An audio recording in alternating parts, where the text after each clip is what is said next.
All right, Sam, thanks for joining us on Carpool Clinician today. We're excited to have you. Our first dietitian. First dietitian, yes. Thanks for picking me up. Our superstar dietitian. And you can't come on Carpool, Sam, without having a go at butchering a song with Larry and I. Of course. Are you ready? Yeah, definitely. All right, let's give it a whirl. Let's see what we've got today. Girls hit you, hallelujah. Woo! Girls hit you, hallelujah. Woo! Girls hit you, hallelujah. Cause Uptown Funk gon' give it to you. Cause Uptown Funk gon' give it to you. Cause Uptown Funk gon' give it to you. Saturday night and we in the spot. Don't believe me, just watch. Woo! Where's your clapping, Lazz? I'm out of sync. So my first question for you today is one that I'm dying to know. Yeah. What is the difference between a dietitian and a nutritionist? Yeah, very good question. So a nutritionist actually doesn't need to have any sort of degree or accreditation. So anyone with any nutrition knowledge can call themselves a nutritionist. So Larry and I could be nutritionists? Yeah, basically. Wow. So there's no regulation around like the title. Gotcha. Whereas with a dietitian, you have to do at least a 4-year degree. So I actually did a 5-year degree, so a bachelor's and a master's. Okay.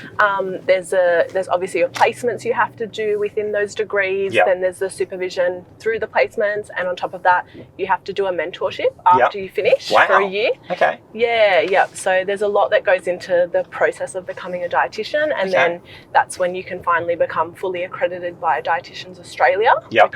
So with that, what would be the benefit of seeing a dietitian? Yeah. So I think almost everyone could benefit from seeing a dietitian because there's so much of, food in our life. It's such a big part of our life. That's my whole life. Yeah. So in terms of that, like making sure you're eating healthy, eating a variety of foods is a big part of that. So if we're eating a variety of foods, we're reducing our risk of having any deficiencies.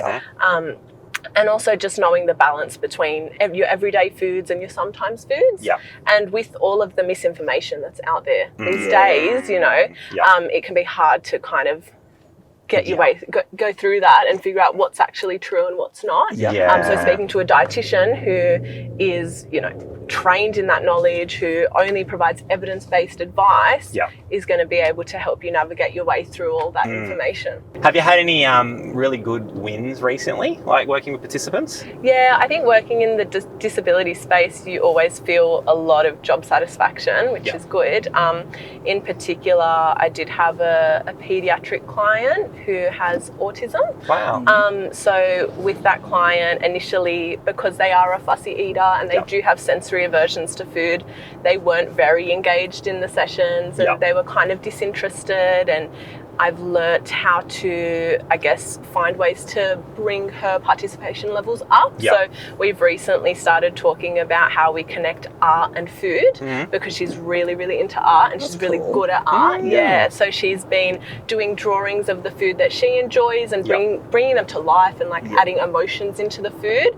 And the pictures have just been amazing, and it's sometimes I get them sent through to me, and then sometimes there's even foods that she doesn't enjoy so much that she's still able to draw and figure out a way to express and communicate what she does like and doesn't like through art. That's cool. And so her engagement in sessions has just gone up so much because of that. It'd be cool to actually see see that in action. Yeah, exactly. When you're going to learn, what's happening in you in nutrition, where do you go? Where's your go-to spot for that? Yeah, so we have a really good database called PEN, which is basically we get access to it as dietitians, as part of Dietitians Australia. And that basically has every piece of nutrition knowledge you'd ever want, and probably a little bit more. So it has a lot of info, and it's all very up-to-date stuff. Extremely evidence-based. So that's probably a big one for me. We're up to our favourite part of Carpool, 2 truths and a lie. 2 truths and a lie. So Larry and I have to guess the lie. And I think we're pretty even on how we're going this year. So hit us with your 2 truths and a lie, and we'll see who can win. So I'm going to be the tiebreaker. Okay, my first one is that I was in a quad biking accident because I crashed into a tree. Wow. That's very specific. The second one is I've met Adele. Okay. The third one is I was having dinner in Broome in Western Australia and I was sitting next to the Prime Minister. Wow. This is not going to be easy. Can I go first? Yeah. Okay, I'm going to say the lie is the quad bike. Okay. I'm going to say... I feel like Broom's not in Western Australia. It is. Geography wasn't Larry's strong subject at school. I'll have to say Western Australia, like the one with the Prime Minister. Yeah. Well, you win this one. That actually happened to my parents when they were on holiday. Yeah, last year. Damn. But the quad biking one, I'm just really like severely uncoordinated and was not very good at turning the quad bike. And Can't believe it. He's got me again. That was a lot of fun. Thank you for coming on Carpool today, Sam. We love the nutrition team. Thanks, Sam. Thank you so much. Thank you, Sam. Thank you.